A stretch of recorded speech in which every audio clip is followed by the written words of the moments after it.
Welcome back, continuing our series on how to build a coffee table. Today we're going to assemble the internal frame that gives the table its overall strength and structure. That sounds good? Stick around.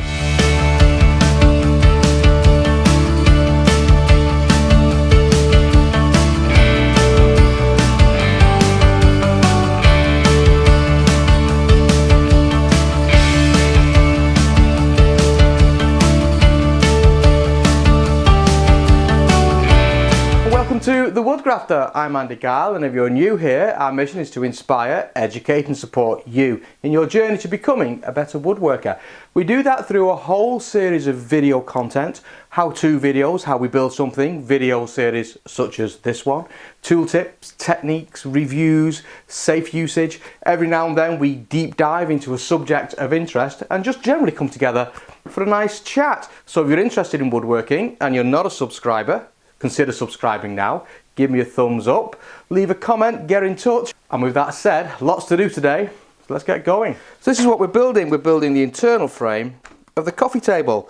The last episode we did this top construction, this bottom construction with the bearers, and they're all clamped up and drying over here in the workshop.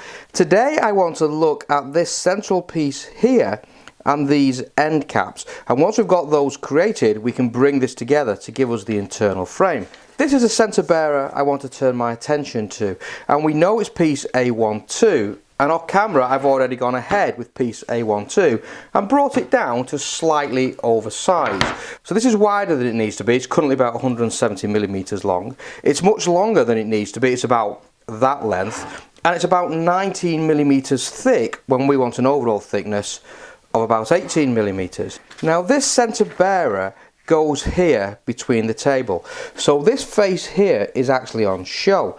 So although I've not shown it on this particular version of the drawings, version 0.1, I actually want to create this out of 3 pieces of stock, a centerpiece and 2 end pieces, and that way I can orientate the face grain in that direction. Otherwise I'm going to have end grain on show, and that's not what I want on my table. So this is face grain, this is going to be face grain, this is face grain, and obviously across here the long bearers are also face grain. So I need to do a little bit of work and thinking on this in order to build this panel. This is one of the end panel, leg assembly with the end panel on it and the internal brace to give it some strength and also somewhere for the drawer to run on. Now this middle panel, this centre panel, the bearer wants to be the same width as this panel here. And that's important. It's the centre bearer that sets the overall distance between these 2 face pieces. And I want these 2 face pieces to be exactly the same visual width as the end panel, i.e. 150-ish millimeters. So this has got to be the same width as this. And this is 150 millimeters. So I want to bring this down to that width. So it's simply a matter of ripping this down to that point there, and we can do that over on the table saw. And if we've done our work well, this should now be exactly the same width as this end panel, and no surprises, it is. So now I just need to bring this down to the overall length. Now this is the top frame, that's this top frame here that's still in the clamps because the glue's not quite dry enough yet. But the distance between this shoulder here and this shoulder here is set by the distance between this point here and this point here, i.e. exactly the same length as those internal braces that we made previously. And this piece here is going to be a separate piece of stock, so I can hide the end grain on this one and clearly show the straight grain, the face grain that I want on the final product. So it's quite simple. We just bring this down to this distance here between these 2 shoulders. Now I'm going to do that in the Capex, so I'm just going to bring this down to a manageable size first of all. So I'm going to bring it down to something like that, and that's purely so it can fit inside here, so I can actually make the measurement. So the length of this piece of oak has got to be the same as the distance between this shoulder here and this shoulder here. The easiest way to do that, come in with your reference face and line your reference face up so it's flush with that popular cross piece. A couple of shallow clamps, and that's purely to keep this piece of wood in place. Now come in with a small set square. Bring the set square up flush so it's on this face here, and now you can make a mark up your material like so. And repeat on this side. And that's now giving you the length of this material. And bring those marks around so you can see them. And now you can use the Capex to bring this down to length. And now I should, in theory, have a piece of material that will be a super snug fit between those two braces. And it doesn't get much better than that. So good, I'm happy with that. So this is now cut to, width, and it's cut to length, but it's still too thick. Now the reason it's too thick is I now want to cut the end pieces, the small bits of oak that are going to just come into that piece like so. And you can start to see how that's going to take shape. That's the knob cut, it's not the piece we're looking for. Now if you remember, when we cut these pieces here in a previous episode, I made an extra one that's the same thickness and exactly the same width. This is what we're going to use for those end pieces.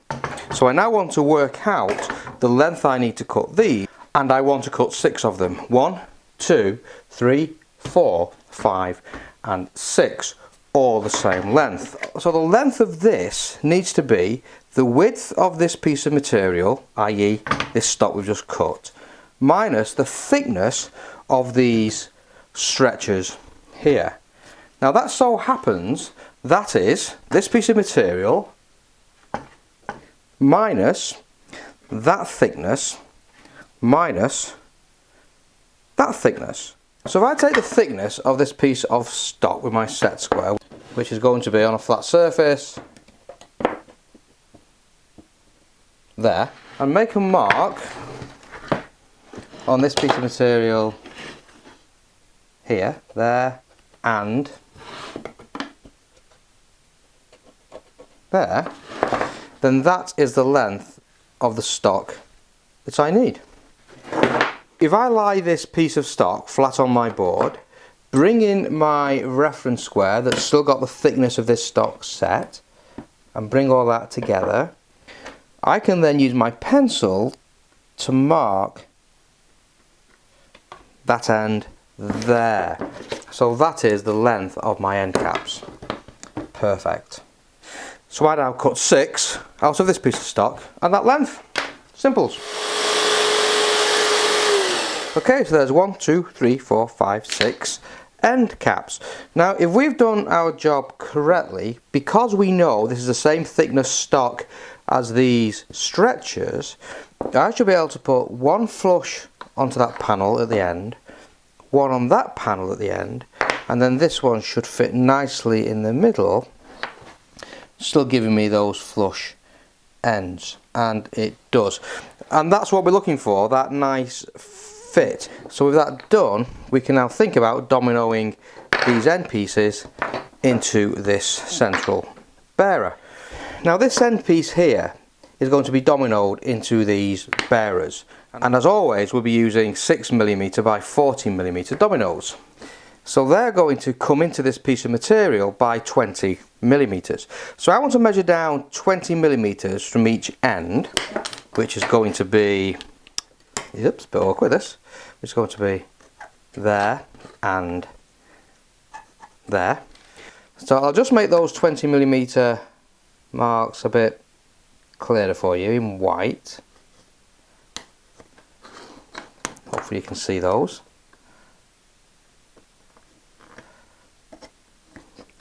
So in between those two white marks is the safe zone. What I mean by a safe zone is I'm going to plunge a mortise in this end of the wood and a mortise in this end of the wood, and we know the mortise is 6mm and we know it's going to come down by 20mm. So if I plunge another mortise here where that line is, obviously those two mortises are going to interfere with each other, and that's not what I want. So I want my dominoes that are going to connect this to the end of the panel to be inside this safe zone. So something about there and something about there would be good. So if we were to do something like that, there, then that's where our domino is going to be. The next job is to transfer these lines over to this material, and that's as easy as putting an end stop in here, holding that into position and just transferring those over. Now while I'm cutting the dominoes, I also want to cut the dominoes in the end, because obviously once that's attached I'm not really going to be able to get the domino in there, and that's no harder than just finding a midpoint on this one, and that's where we'll plunge the domino in. So this is nominally 38 wide, so if we were to come in at 19, sound about right? 19. So let's get domino in.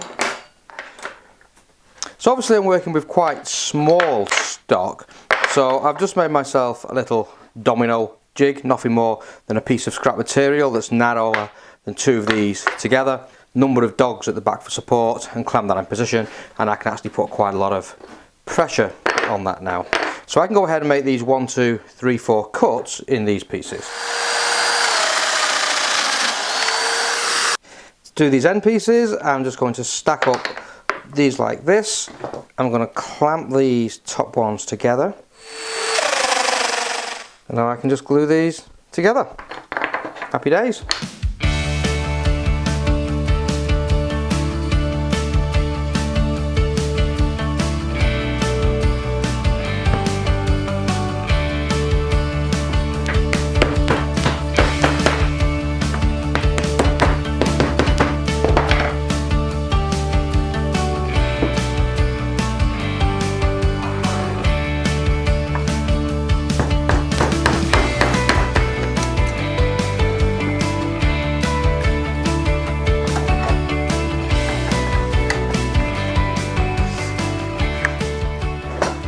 So there you go. So that's the centre piece done. So I'm going to let the glue go off now for probably overnight, and then I'll bring this down to final thickness, because remember we left this too thick, about 19mm on the planer jointer, and that will give us a nice flush surface, and that will look really, really good. I'll get that done and we'll come back together and we'll get this frame assembled. I'll see you soon.